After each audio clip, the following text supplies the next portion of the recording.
Blake Lively and Justin Baldoni are currently in a battle of public perception. There is millions of dollars on the line as well as their reputations. And this all started with their movie It Ends With Us, where Blake Lively's tone-deaf promotional style made her look out of touch in comparison to Justin Baldoni. This is your night, mister.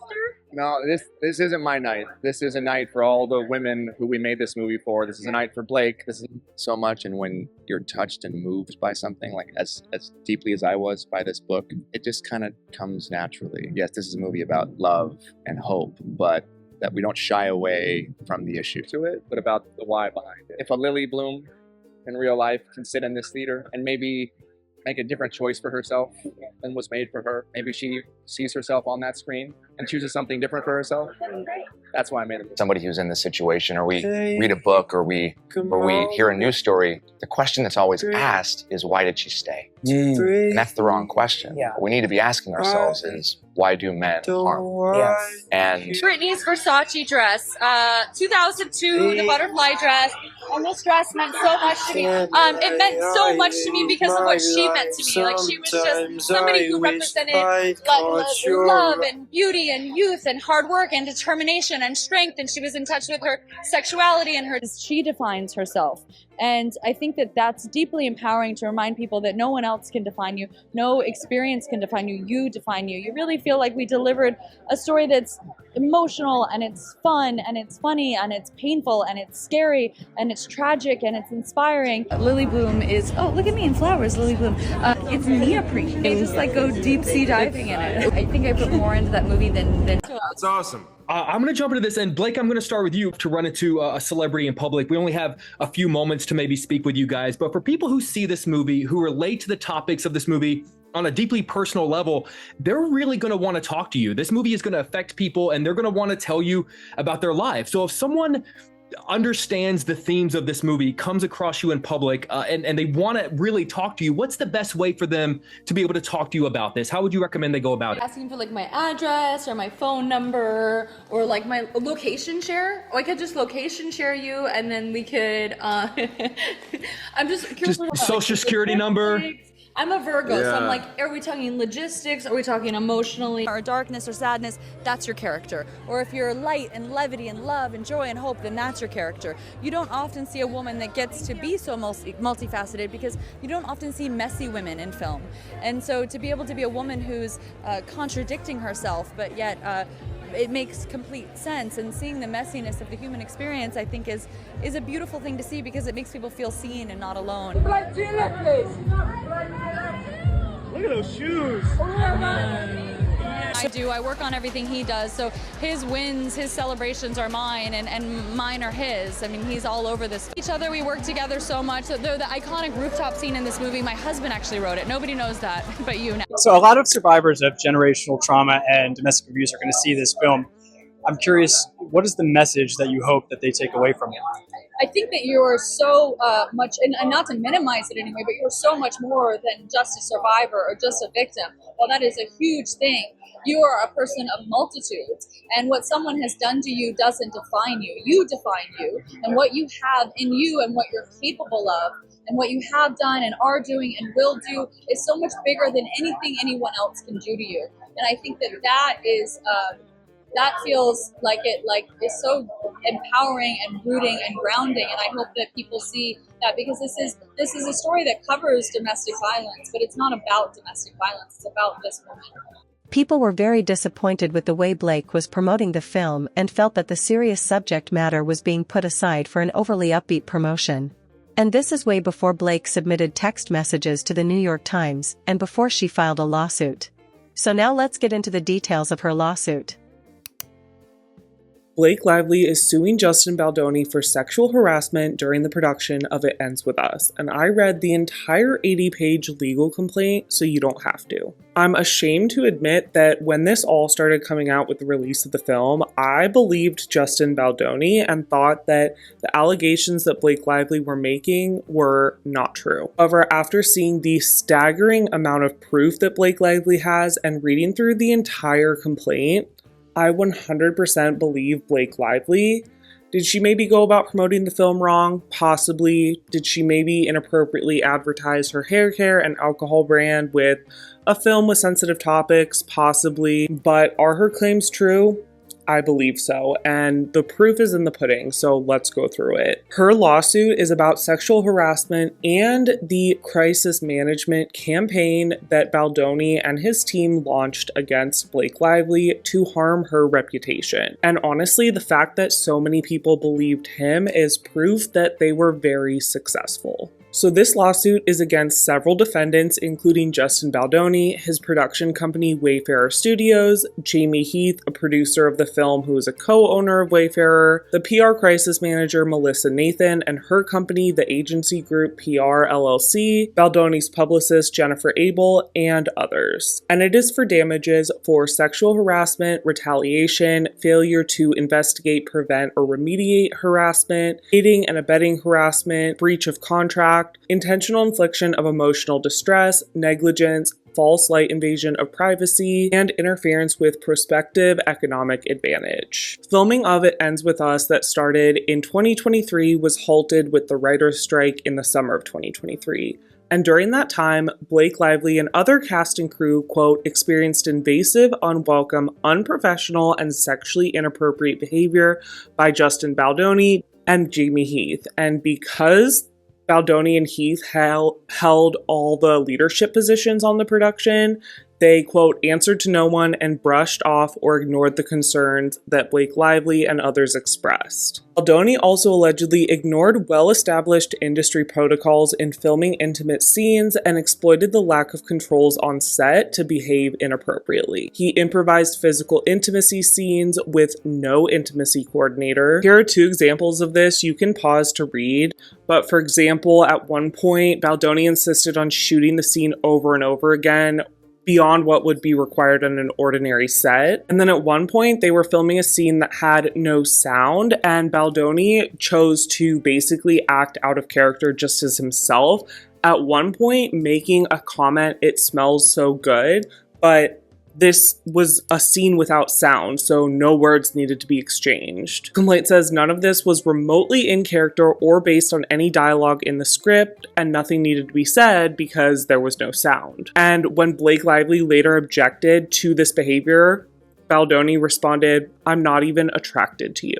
Which again, why does that matter? The complaint also explains how Blake Lively had signed on to the movie before a lot of the graphic content was added that was later removed, but when she objected to these additions that Justin Baldoni had made, he, quote, insisted he had added them because he was making the film through the female gaze. And the complaint discusses how during the creation of the film, Justin Baldoni would ask inappropriate and intrusive personal questions to Blake Lively. Quote, Baldoni and Heath discussed their personal sexual experiences and previous addiction and tried to pressure Blake Lively to reveal details about her intimate past. They would offhand discuss their past sexual relationships and would discuss other things that were not relevant to the film and made Blake Lively extremely uncomfortable. There are many more things that Blake Lively discussed in the complaint that was inappropriately done by Baldoni, including he could speak to her dead father, objectifying her, talking about her weight, etc., etc. And that's what led to the list that was discussed in the January meeting. So in January of this year, as filming for the movie was set to resume, there was a meeting to address the hostile work environment that had nearly derailed the production of the movie. At this meeting were Baldoni and Heath, a few other producers, Blake Lively, and her representative, which she chose to be her husband, Ryan Reynolds,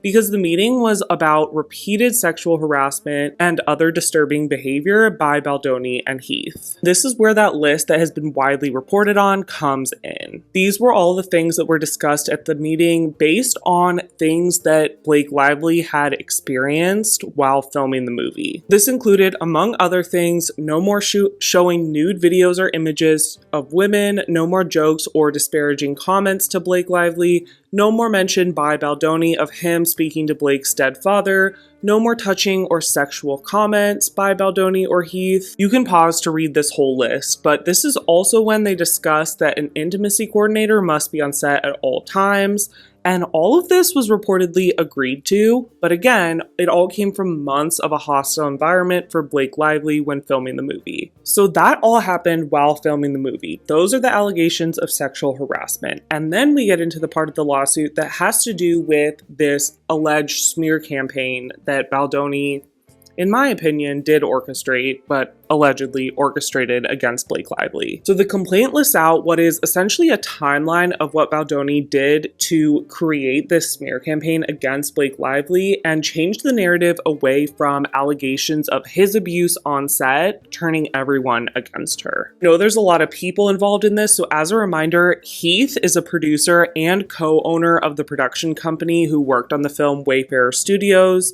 Abel is Baldoni's PR manager, and Nathan is the hired crisis communication specialist. So as we all know, as the film was coming to its release, Blake and other cast members promoted it in accordance with the marketing plan that was created by Sony, the distributor of the film, but they mostly appeared separately from Justin Baldoni. And then according to the complaint, in the days leading up to the film's release, Baldoni abruptly pivoted from the film's marketing plan and types of publicity activities in which he had previously participated. What the public did not know was that Baldoni and his team did so in an effort to explain why many of the film's cast and crew had unfollowed him on social media and were not appearing with him in public. To that end, he and his team used DV survivor content to protect his public image. So Baldoni is talking about what they need to do in this text, and he says, "These next 36 hours are crucial and we need to be on it. Looking at everything, finding the most emotional and touching content from survivors supporting this film, and reposting. Need you to be finding survivors sharing their stories and amplifying them on my page and TikTok." The complaint says what the public also did not know was that at the beginning of a multi-tiered plan that Mr. Baldoni and his team described as social manipulation designed to destroy Blake Lively's reputation. The plan was backed by virtually unlimited resources, and they reportedly were prepared to spend $100 million to ruin the lives of Blake Lively and her family. Basically, Justin Baldoni pivoted away from the initial marketing plan for the film to explain his absence from the rest of the cast. So he shifted his focus away from a message of female triumph to instead capitalize on female trauma. He changed his Instagram profile, canceled lighthearted social media posts, and instructed his team to look for survivors' reactions and support, all in an effort to quickly shift his own public narrative to focus solely on survivors and DV organizations. So in this text, he said, "I'd like you guys to start posting me only talking about DV and clips and why this movie is so important." So he really utilized the message of the movie to make himself look better. Meanwhile, Blake Lively and other cast members were promoting the movie as was laid out in the marketing plan by the studio. So that's why it seemed like she wasn't doing any of that. Okay, and then the allegations about Baldoni started to come out. That's when things really amplified. So in May 2024, Baldoni told his team they needed a plan to get ahead of the claims against him in the event that they were to go public. On May 17th, Baldoni texted Abel, his publicist, telling her that Ryan Reynolds had blocked him on social media, saying, quote, "We should have a plan for if she does the same when the movie comes out." As press for the movie started and Blake Lively and other cast members were promoting it apart from Justin Baldoni, rumors of course began to swirl, and that's when Blake Lively revealed HR complaints against him. And at the end of July 2024, Wayfarer and Baldoni retained a crisis communications specialist named Melissa Nathan and her company, the agency group PR LLC, or TAG. Nathan delivered a proposal to Baldoni, which included full Reddit, full social account takedowns, full social crisis team on hand for everything, engaging with audiences in the right way, start threads of theory in a way to be fully 100% protected. Nathan said all of this will be most importantly untraceable. He described the plan was to engage in social media mitigation and proactive fan posting to counter the negative as well as social manipulation. According to the complaint, this plan went well beyond crisis. What Nathan proposed included a practice known as astroturfing, which is defined as the practice of publishing opinions or comments on the internet, in the media, etc., that appear to come from ordinary members of the public, but actually comes from a party or group. At first, Baldoni expressed that he didn't really love the plan and didn't feel like he was fully protected. He said, just feels very much like there's not much defense, and also them feeling strong, like she's going to do something just a bit concerning what everyone had originally thought. When Abel expressed these concerns, Nathan responded, "We can't write it down. We can't write down we will destroy her. We will go to this. We will do this." This all came from the scenario planning document that was created by Nathan and her team. And the objective of this was to protect the reputation of Justin Baldoni, Jamie Heath, and Wayfarer Studios. It discusses all the crisis mitigation and things that could potentially happen. So you can pause to read this. They discuss specific plans of actions for specific scenarios. So the first is if Blake Lively and her team push out the negative story about Justin and the post premiere. It discusses if Blake, quote, subtly hints at her experience in post premiere coverage, either in an interview, op-ed, or otherwise, and then also what to do if her husband comes forward in her defense. So they really plan for everything that could potentially happen and were pretty successful at. About this, Nathan wrote to Abel, "You know we can bury anyone, but I can't write that to him. I will. I'll be very tough." Okay, and then Justin Baldoni texted that they would need something like the level of Hailey Bieber's crisis management, and Abel responded, "Yes, I literally just spoke to Melissa about this on the break, about what we discussed last night for social and digital." So this was kind of what they were going after and what they were modeling after. And they were successful. According to Blake Lively's complaint, quote, "In the weeks and months that followed with the direction and approval of Wayfarer and Baldoni, the team engaged in a sophisticated, coordinated, and well-financed retaliation plan. Nathan and her team at TAG planted or were involved in generating or influencing the content publicly put forth on social media, all to protect Justin." And then they talked about how everything was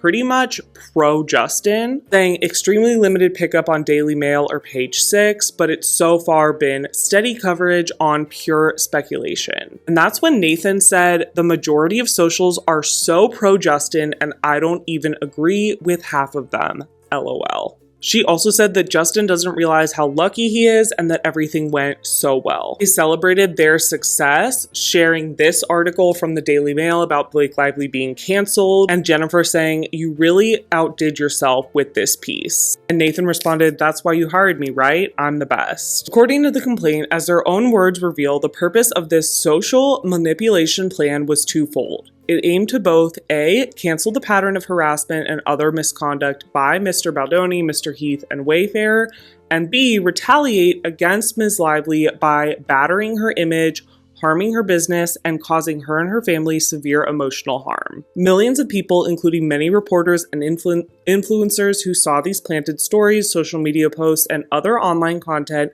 had no idea they were unwitting consumers of crisis PR, astroturfing, and digital retaliation campaign created and funded by Baldoni and Wayfarer to hurt Miss Lively. This is precisely the goal of an astroturfing campaign, to light the fire and continue to stroke conversations secretly, blurring the line between authentic and manufactured content, and creating viral public takedowns. This was a carefully crafted, coordinated, and resourced retaliatory scheme to silence Blake Lively and others from speaking out about the hostile environment that Baldoni and Heath created. This is illegal under both state and federal law. Blake Lively is bringing this lawsuit to hold Wayfarer and its leaders, Baldoni and Heath, accountable for the ongoing retaliation, threats, and harm they have caused Lively and other cast and crew and all of their families. So the complaint says, quote, "In sum, Mr. Baldoni has crafted a public image of himself as not just an ally, also a fierce advocate for women. Contrary to this image as set forth in detail in this lawsuit, Baldoni has spent the last several months and significant resources on his goal of wanting to bury and destroy Blake Lively for raising concerns about his and his CEO's harassing behavior and other disturbing conduct. Because of this campaign against her, Blake Lively, her family, and her business have suffered." Complaint directly shows this in this graph showing the positive and negative sentiment and mentions of Blake Lively by the public. The complaint discusses the old Blake Lively interview that was surfaced and the backlash about how she promoted and marketed the film. But like I said earlier, this was all constructed because Blake Lively did it just how Sony Pictures had done the whole plan her essentially employer for this, whereas Justin Baldoni went off the plan to make himself look better. Into the complaint, overall, the social manipulation campaign engineered by Mr. Baldoni and Wayfair helped create and sustain a negative news cycle and social media algorithm around Ms. Lively. When it became clear that this media blitz was the result of an intentionally seeded, cultivated, and financed campaign against her, Ms. Lively began to experience mental, physical, professional, and financial harms that continue to this day. Justin Baldoni continues to claim that basically none of this is true. His lawyer said in a statement that Blake Lively's allegations are, quote, false, outrageous, intentionally salacious, with an intent to publicly hurt. However, his representative agency, WME, has dropped him, and I think that's very telling. He has not made a public statement since this all has come out, and it will be very interesting to see where it goes from here. After Blake's lawsuit and article, Justin and his lawyers also filed a counter lawsuit to share his side as well. Justin Baldoni is now suing the New York Times over an article they wrote about Blake Lively's complaints. Essentially, this lawsuit is saying that the New York Times worked with Blake Lively to publish an article that did not consider all sides or the full truth to the situation. First of all, in this lawsuit, the plaintiffs debunk the smear campaign allegations by showing the full text messages not included in Blake Lively's complaint, along with text messages with reporters and with Blake's publicist, Leslie Sloan. This lawsuit also discusses how Blake Lively allegedly took over the film despite being hired as an actress and just given executive producer credit. The lawsuit then discusses many of the sexual harassment allegations made by Blake Lively and more context surrounding the situations that led to those allegations. And then finally, Baldoni's lawsuit discusses his hiring of the PR crisis manager and firm and why that had to be done. So I'm going to break this video down into 4 separate parts, discussing each of these portions of the lawsuit to try to make this as clear as possible. Because like I said, I read this whole thing, took me hours to get through and create notes on it, and I was so confused. So I'm going to try to break this down in the clearest way possible. Okay, so like I said, this lawsuit is against the New York Times. The plaintiffs include Wayfarer Studios, which is Justin Baldoni's production company, Justin Baldoni, Jamie Heath, who also works with Wayfarer. Then the plaintiffs also include people that were named in Blake Lively's suit. So this includes Steve Sarwitz, Melissa Nathan, who is the PR crisis specialist, her company, the Agency Group, or TAG, and Jennifer Abel, who is Baldoni's publicist. I'm going to be referring to the plaintiff and to this lawsuit as Baldoni's complaint, Baldoni's suit, but know that there are multiple plaintiffs in this case. It is not just Baldoni. This complaint is for damages for libel, false light invasion of privacy, promissory fraud, and breach of implied in fact contract, and they are asking for a jury trial. So this likely will not be resolved without this going to trial. Now that we've gotten all of that out of the way, let's first discuss how the New York Times allegedly falsely represented the situation when writing the article about Lively's complaint. 9:46 p.m. on December 20th, a New York Times reporter, Megan Toohey, requested a response from Baldoni and his team about, quote, an imminent 4,000-word bombshell story concerning their alleged orchestration of a smear campaign targeting Blake Lively, purportedly in response to Lively's disclosure of concerns about the working environment on the set of It Ends With Us. So with this, the plaintiffs were asked to provide on-the-record comments and to notify the New York Times of any inaccuracies by noon the next day, which was about 14 hours overnight after the request. They promptly denied all of the allegations, and at 2:16 a.m., the plaintiff's legal representatives responded with this. You can pause to read the whole thing, but basically they said it is shameful that Ms. Lively and her representatives would make such serious and categorically false accusations against Mr. Baldoni, Wayfarer Studios, and its representatives. They called it yet another desperate attempt to fix her negative reputation, which we've heard that quote being said in response to all of this before. They said Wayfarer Studios made the decision to proactively hire a crisis manager prior to the marketing campaign of the film to work alongside their own representative with Jones Work, employed by Stephanie Jones, due to the multiple demands and threats made by Ms. Lively during production, which included her threatening to not show up on set, threatening to not promote the film, etc., and we will discuss all of that. They said, what is pointedly missing from the cherry-picked correspondence is the evidence that there was no proactive measures taken with media or otherwise, just internal scenario planning and private correspondence to strategize, which is standard operating procedure with public relations professionals. And then at 10:11 a.m., nearly 2 hours before Baldoni and team were told to respond by, the New York Times published this article, "We Can Bury Anyone Inside a Hollywood Smear Machine." Baldoni's lawsuit says that this article is a one-sided, unsubstantiated story on behalf of Blake Lively. So Baldoni's complaint says that despite the New York Times claiming to have reviewed the whole lawsuit and other documents, they, quote, relied almost entirely on Lively's unverified and self-serving narrative, lifting it nearly verbatim while disregarding an abundance of evidence that contradicted her claims and exposed her true motives. The complaint claims that, quote, given the breadth of the article and the coordinated drop, it is readily apparent that the Times had been quietly working in concert with Lively's team for weeks or months. The Times participated actively in the legal maneuvering at the heart of Lively's strategy. Also note here how Blake Lively did not actually file a lawsuit. She just requested a right to sue letter in California. And this was because that type of letter does not require a discovery process or her to go under oath. Additionally, that type of complaint remains confidential unless it is leaked, as it was in this case. So they said while this type of letter can precede a lawsuit, it is clear, quote, that litigation was never her ultimate goal. Her real intention was to weaponize the appearance of legitimacy conferred by a number of legal documents to launch salacious, headline-grabbing allegations and reshape her public persona at the expense of the plaintiffs. And then it again goes after the Times, saying that the Times has chosen to double down on sensationalism and oversimplified narratives rather than striving for accuracy and balance. It says the article's central thesis, encapsulated in a defamatory headline designed to immediately mislead the reader, is that plaintiffs orchestrated a retaliatory public relations campaign against Lively for speaking out about sexual harassment, a premise that is categorically false and easily disproven. It says if the Times truly reviewed the thousands of private communications it claimed to have obtained,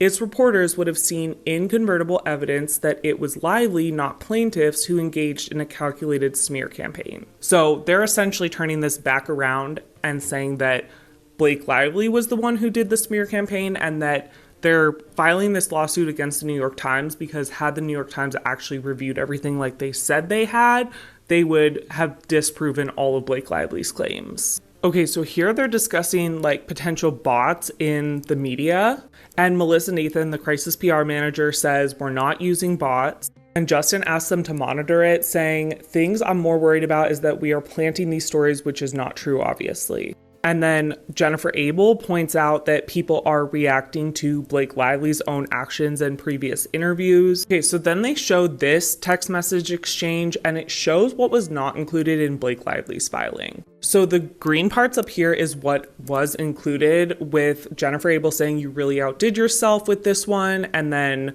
Melissa Nathan saying that's why you hired me. But they did not include that upside down smiley face in Blake Lively's complaint, and that's definitely telling and kind of gives more context to this comment, and that it was sarcastic, as does the following messages at the bottom that were excluded. So again, they kind of have this like sarcasm, joking interaction, and that kind of changes the context of these messages. The Baldoni complaint goes on to say, quote, any negative press about Lively was unequivocally a consequence of her own actions.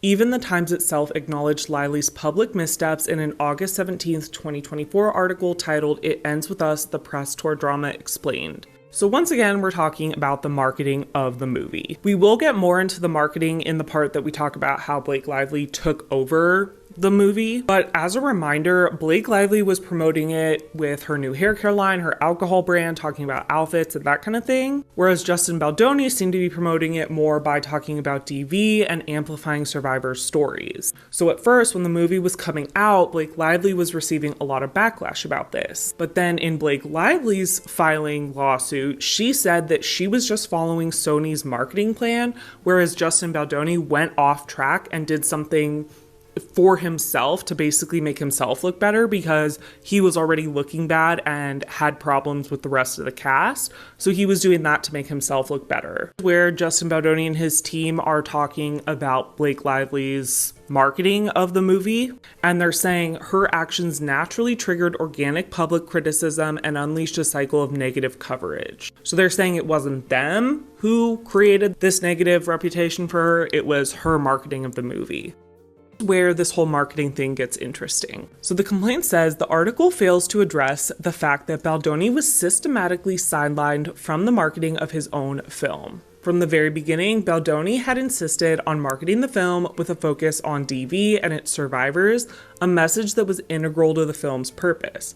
Yet Lively drastically limited his input and deliberately steered the promotional campaign away from its societal message. So this is kind of explaining further context behind Blake Lively's claim that she was just following Sony's marketing plan, because it sounds like technically she was, but Baldoni is claiming that he was kind of sidelined from creating that marketing plan and saying that he just went with the marketing plan that he wanted to go with, not the one that Sony decided to go with, which was influenced by Blake Lively. So it's just interesting because Blake Lively's lawsuit painted Baldoni as the bad guy for not going with the marketing plan and explained that's why she didn't talk about DV. But if what Baldoni is claiming is true, then she never wanted to talk about DV if she was the one who kind of orchestrated this marketing plan. A lot of he said, she said, and it's not really clear which is the truth here. Okay, and then the Baldoni complaint discusses the deliberate omission of Stephanie Jones and Jones' work from Blake Lively's complaint. So they say, more troubling, however, is the Times' deliberate omission of a critical player in this manufactured controversy, Stephanie Jones. As a reminder, Jones runs Jones Work LLC, which is the company that Jennifer Abel worked for while representing Justin Baldoni. Jones got wind that Jennifer Abel was going to leave and start her own company, and she then fired Jennifer Abel and required Abel to turn in her work phone. And it's believed that all of the text messages that were in Blake Lively's original complaint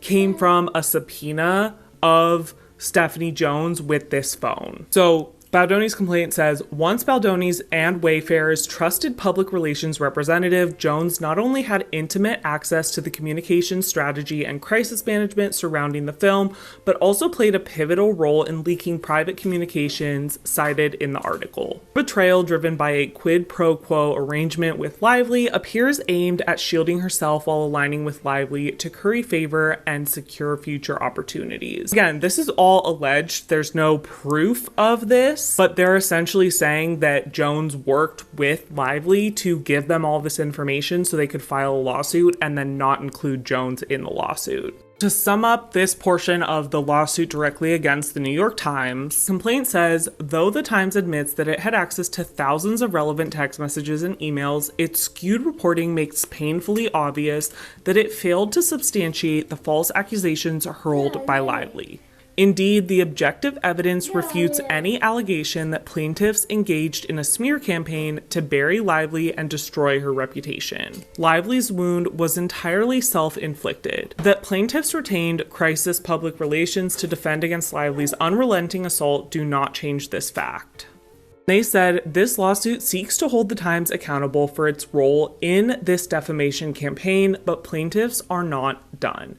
There are other bad actors involved, and make no mistake, this will not be the last lawsuit. This is part 2 of talking about Justin Baldoni's lawsuit against the New York Times, in which he details several encounters that he had with Blake Lively that she later used in her complaint against him, alleging sexual harassment. He gives context behind many of these instances that paints a picture very different from what Blake Lively claimed. Now remember, this is technically all hearsay. While there are some pieces of text message evidence, most of what is said by both sides is just that, what they say. But we've told Blake's side, so now here's Justin's side. November 9th, 2023, the film was set to resume after the industry guild strikes ended. That day, Wayfarer Studios, Justin Baldoni's studio who was working on the film, received that letter from Blake Lively that we've previously talked about, discussing the 17-point list of non-negotiable conditions that had to be met before she would return to work. And a lot of this is where the sexual harassment claims came in. According to Baldoni's complaint, complaint, by the time Wayfair received the protections for return to production document, Wayfair had invested millions of dollars,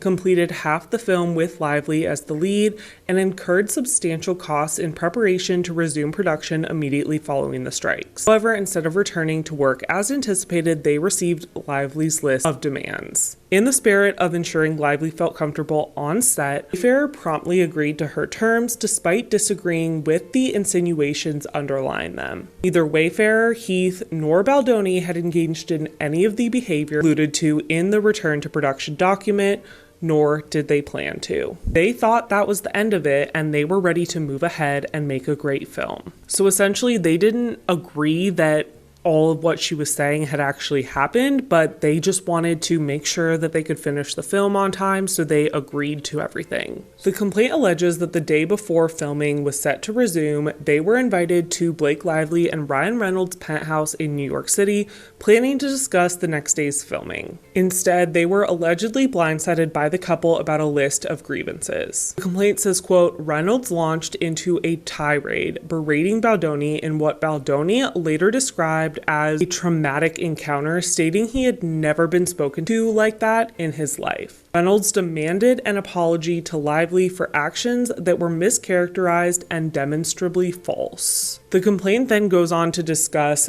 the circumstances surrounding a lot of the instances that led to Blake Lively alleging she was sexually harassed on set. First, the corn claim. So in Lively's complaint, she alleges that Heath showed her a video of his naked wife and called it corn. This video was actually a, quote, recording of Heath's wife and baby during a home birth, a deeply personal one with no sexual overtone. According to Baldoni, this was shown to Blake as a creative discussion in preparation for the birthing scene in the movie. They, quote, to distort this benign event into an act of sexual misconduct is outrageous and emblematic of the lengths to which Lively and her collaborators are willing to go to defame the plaintiffs. The complaint then debunks the sexual harassment accusation from Blake about Heath and Baldoni entering her trailer while she was undressed. In her complaint, Blake Lively suggested that Jamie Heath walked into her trailer unannounced while in a state of undress. But according to Baldoni's complaint, Heath, Baldoni, and a few others were headed to her trailer for a meeting requested by her. Heath arrived first, knocked, and was invited in, during which Blake was breastfeeding, but not topless. When asked if they should return later, she said no, go ahead with the meeting and I'll meet you there. Baldoni's complaint says, quote, roughly 2 weeks later, Lively announced that she thought she had seen Heath make eye contact with her. Heath immediately apologized and said he hadn't even realized he looked her way, in response to which Lively remarked, I know you weren't trying to cop a look. According to the complaint, a reference to this incident conveniently showed up on a document months later, distorted like the others and out of context, in a list that the Times later published as fact. In Baldoni's complaint, they included this text message between Justin Baldoni and Blake Lively in which she said, I'm pumping in my trailer if you want to come work out our lines, showing that she was comfortable with him being around when she was pumping or breastfeeding. In Baldoni's complaint, they claim that him and Heath never went in unannounced, they knocked, and she was not naked. And then we have the demand from Blake about an intimacy coordinator being present. In Baldoni's complaint, he includes a text message in which he texted her offering for her to meet with the intimacy coordinator alone, and she declined. So when Blake's list of demands were sent to Wayfair, they were shocked about the request for an intimacy coordinator because they had previously utilized one and Blake had refused to meet with her when planning out the scenes. And then if you recall, one of Blake Lively's demands was no more talking about her weight.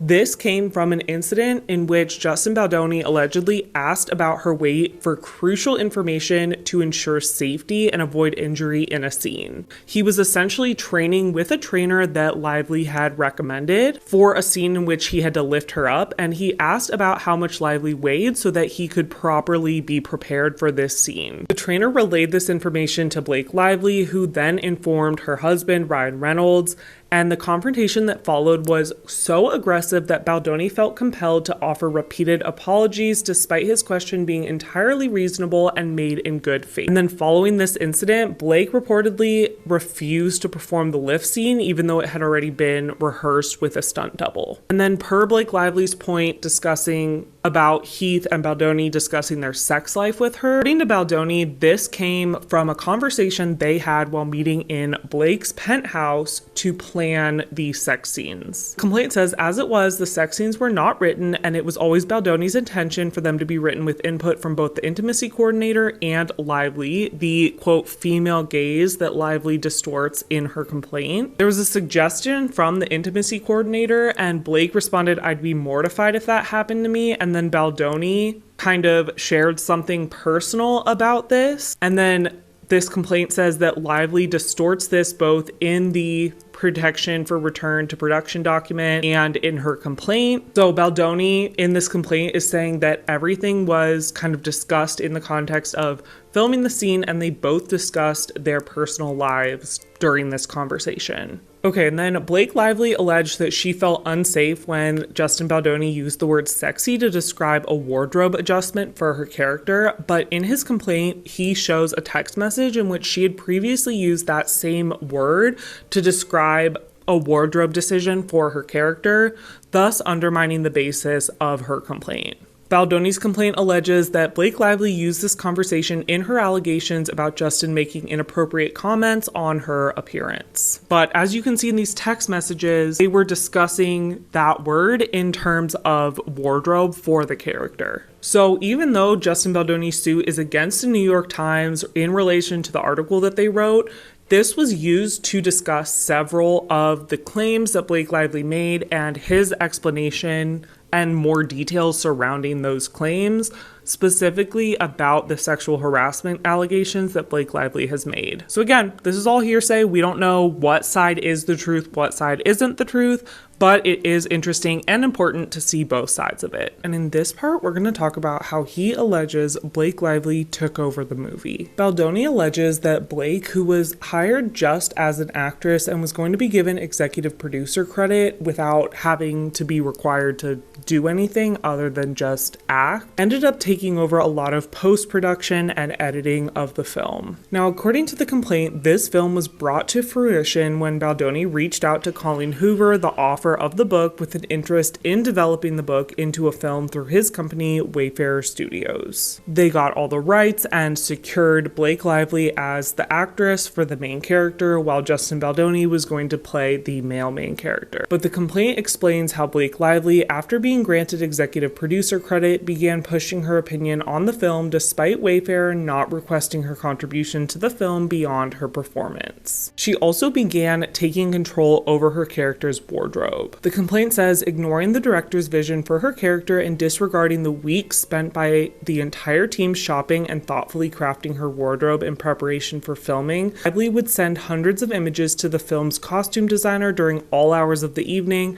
pointing them in the direction of the appearance she wanted for her character. The complaint also says that she wouldn't drive the 15 minutes to the production office for wardrobe fittings and would make them come to her. The complaint says, even if Lively had the contractual authority to approve her character's wardrobe, which she did not, a grant of such authority would not and could not imply the right to blow up the film's budget with additional unanticipated costs. Then it says that Baldoni and the studio often reluctantly agreed to give Lively full control over her wardrobe, pretty much to just maintain harmony in their relationship and avoid any delays caused by these conflicts. At one point, Blake was captured by paparazzi in a wardrobe outfit that she chose. This sparked backlash toward Baldoni and Sony. The complaint says, following these events, Baldoni approached Lively in her trailer to discuss necessary wardrobe adjustments. This conversation, while professional, took considerable time and was later grossly misrepresented in Lively's complaint, falsely characterizing the exchange as a lengthy outburst that delayed filming and caused the crew to wait for hours while Baldoni cried in Lively's dressing room. Baldoni's complaint says that this is all false. He did briefly tear up in the conversation in response to what he believed was a genuine compliment from Lively, praising his work as a director and actor. Now he sees it's a manipulation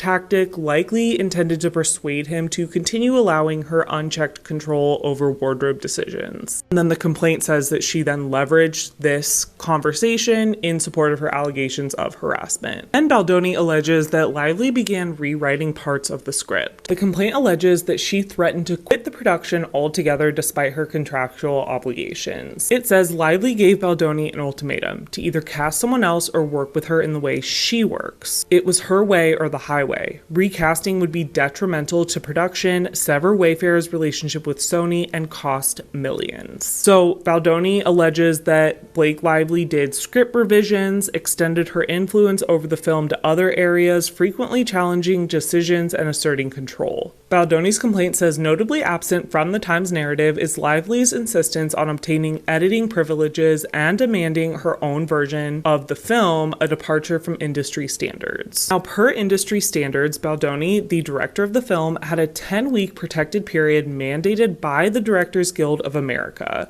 So this is the time when the director is entitled to privately edit the film and assemble their director's cut. This is standard in the industry, but Blake allegedly requested to join him in the editing bay during this protected period. He reluctantly agreed, and this led to Blake allegedly working alone in the editing bay and working directly with the editors. Baldoni's complaint details how Blake ended up pushing her way into the editing process, and then eventually she fired the editors, replacing them with her husband's editors. She also allegedly fired the film's award-winning composer, replacing him with composers from her husband's recent project. So Baldoni's complaint includes text between him and the two editors that he had been working with. Baldoni asked if they have seen her cut, and one of the editors said that they were just told that they're not going to be allowed to look at it per Sony. Baldoni says the editors and director isn't allowed to look at an actress's cut. Got it. And then Baldoni says to the editors, what's best for the movie is that I suck it up and let her in. And they discuss what is included in Blake's version versus their version. And it seems like there was a lot of contention going on regarding the editing of the film. June 3rd, Justin sent, she's kicked me out officially from the film now.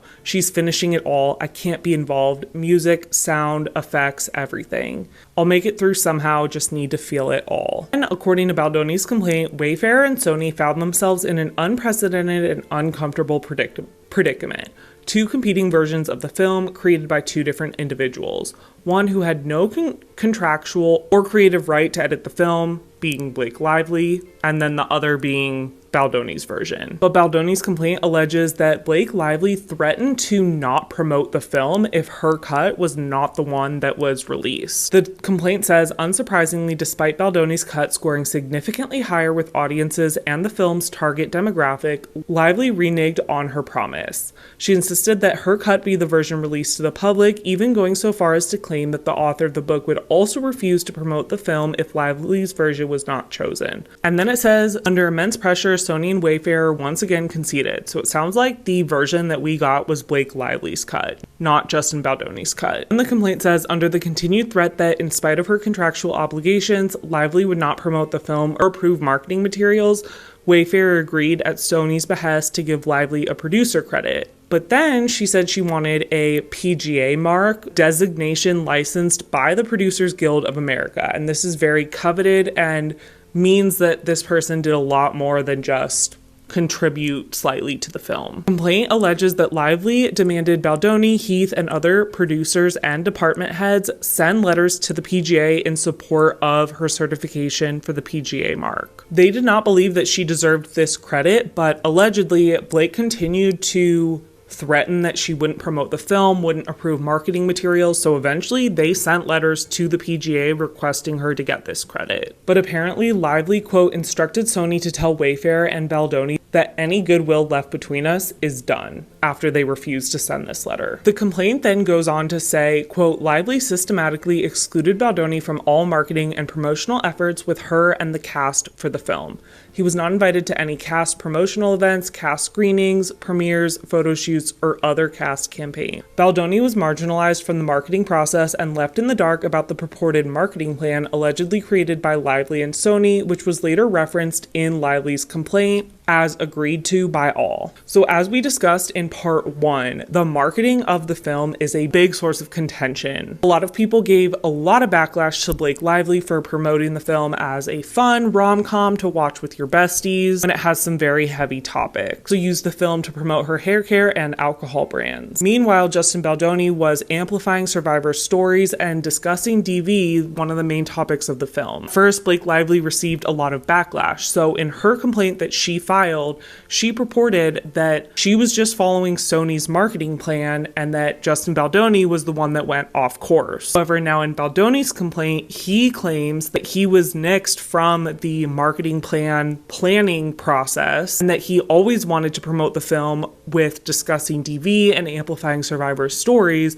but that Lively took over the planning with Sony and they came up with a plan that he did not agree to but was kind of forced into agreeing to. That's why it seemed like he was the only one talking about DV, because it technically wasn't with Sony's plan that was created essentially by Blake Lively. Now in his complaint, he's saying that Blake Lively basically didn't allow him to participate in a lot of the marketing with the rest of the cast. And then allegedly, Justin Baldoni also wasn't sure if he would even be allowed to go to the premiere until just days before. And when he was there, he was not allowed to be on the carpet at the same time as Blake Lively or the other cast, and he was basically just outcast as an outsider the whole time. Baldoni's complaint also alleges that during the premiere of Ryan Reynolds' Deadpool and Wolverine film, he approached Baldoni's agent at WME and demanded that they drop Baldoni. There have been reports that WME has said this never happened, and WME did not drop Baldoni back in July, but they did drop Baldoni when Blake Lively's lawsuit came out. The complaint says when Wayfarer and Baldoni hired Lively to appear in the film, they did not anticipate that she would execute a hostile takeover of the entire project.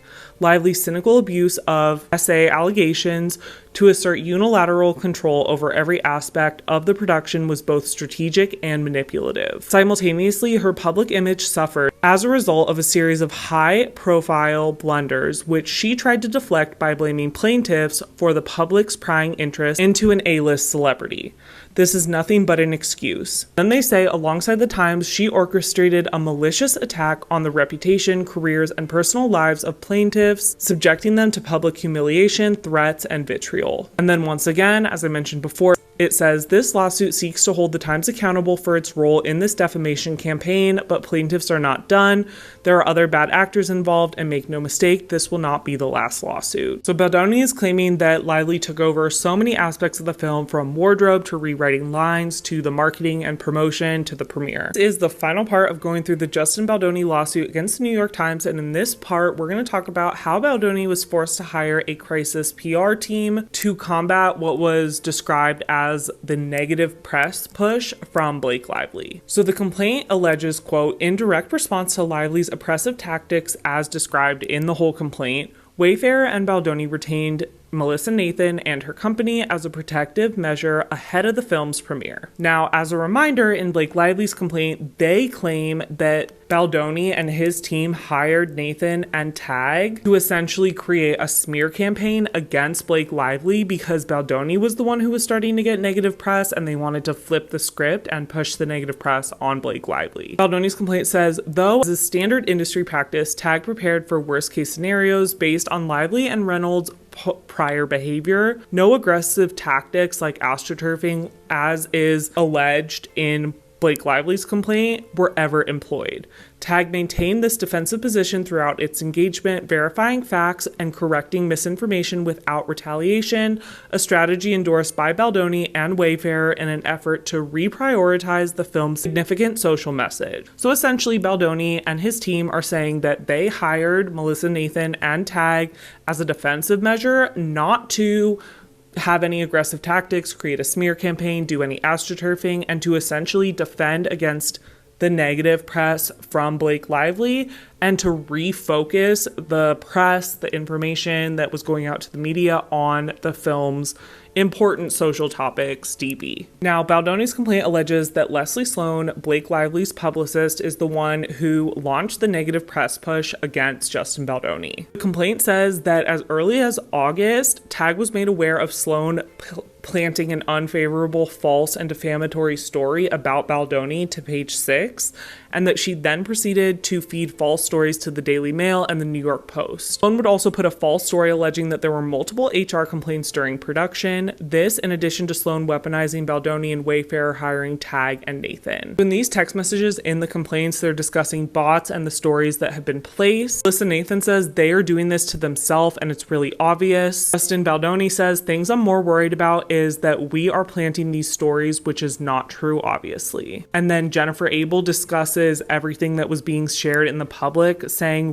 that everybody's reacting to Blake's own actions and interviews, not anything that they're putting out there. And then Melissa Nathan is saying none of us would ever do this. This isn't something that is part of our strategy. Nathan says the content creators are on fire, and Justin, she has handed it to them all on a plate. Essentially saying that Blake Lively was the one doing this to herself. So to wrap this all up, Justin Baldoni in his complaint is saying that they only hired crisis PR manager to fight back against what Blake was already doing and as a defensive tactic. And they're saying that they made no aggressive movements, did not participate in astroturfing, and did not plant stories like Blake Lively's lawsuit alleges they did. Instead, they say that all the negative press and everything negative that happened to Blake Lively was because of her own actions. This is an overview of this entire lawsuit. You can find it online if you want to read the whole thing. The plaintiffs are requesting a jury trial, so it's unlikely that this will settle in court. That's just what I'm getting from it. I'm not a lawyer. I don't know how the legal system works, so maybe they will settle. But honestly, if anyone settles, they're basically saying that they know they're wrong. So I wouldn't be surprised if this does end up going to some sort of court, whether it just be a judge or a jury trial.